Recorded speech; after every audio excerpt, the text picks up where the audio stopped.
With the castle card again, same formula. I've printed the front and then we've got the inside as well.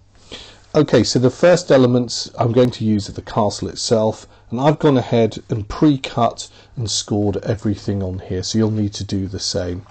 Here's the main castle. We've got the feet, they're green in this instance. The only thing to notice here is that they're not exactly at 90 degrees, they go in a little bit, and that will make the castle sit back because it's such a big object. Even if the card isn't fully open, that will make it appear upright and rise a little bit more effectively. It's just a little trick of the pop-up trade there. Okay, so again, glue these tabs. I'm going to glue them both at once. You can, if you want, just do one at a time, and again on my piece of paper. Now this is going to rise up and come in this way, so I'm going to fold it in half. You'll notice that we have our guideline here, so there's a white guideline there. What I'm going to do now is just put that in, make sure it doesn't go beyond the crease, line it up there, and then put the paper over, rub it down. That puts lots of stick on there for us, and then as we open it up, our castle will rise up like so. Okay, on this one I've just slightly missed the line there, but it doesn't really show. We've got other objects coming up as well. Okay, so that's our castle. That's rising up, if I show you here, like so, and that comes up and just goes a little bit backwards. And the reason for that is, as I said, if we open it up and it's not quite fully open, it still rises to a nice 90 degrees. So we've now got our other objects here, and it's just a case of putting on whatever you want. Again, if we put a pony on, all I'm going to do is pull these off of the castle walls here. They're not marked on the green, so again, what I would do before you start off is just fold the two end tabs in, butt that up against the castle there, and put a pencil line in like so. And there we know that's where our pony needs to go. Again, I will glue this.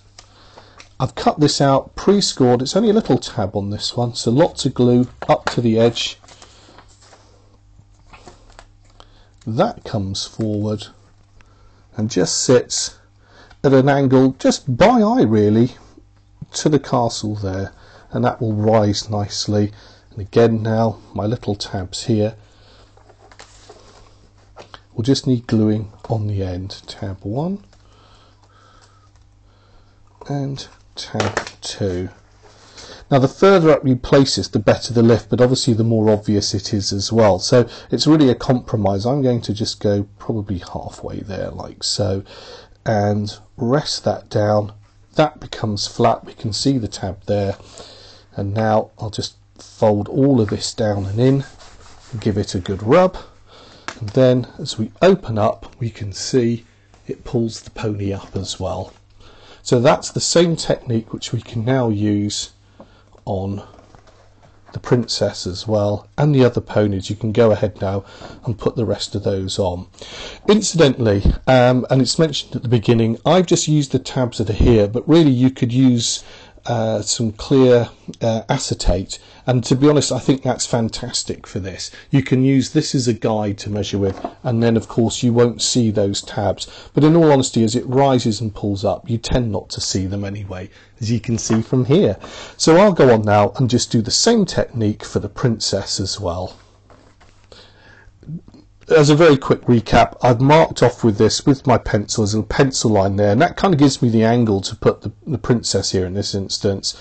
Tab on there, glue on that end, and that lies flat, and you can see now we just sort of push the whole thing together. That'll find its own way, open up, and there we go, there's our card.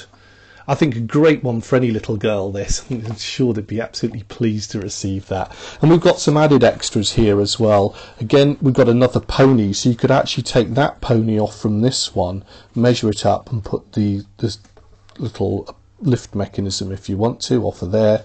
And we've got some butterflies. Now these again I recommend just a little bit of foam pad just to lift it up if you want to, or a little bit of spring paper just zigzag folding it if you want to add a bit of interest, or even again our trusty acetate sheet, little bit of acetate on the end, and they'll just flop around as well. So there's lots of customizing you can do with this card. Now a quick point to note here is that you can actually make the doors open if you want to.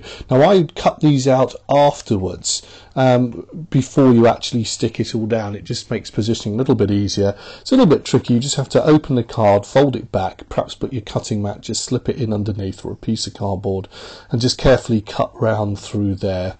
You could, if you wanted to, pre-cut the top of the doors here and then just have one score line. And here is the finished card. So I've put an extra pony on, and I've just put a little butterfly here and a bit of acetate that just sort of pings around. So a couple of butterflies on there. So really you can embellish this any way that you like. And there we go. I think that'll make a lovely card for the princess in your life.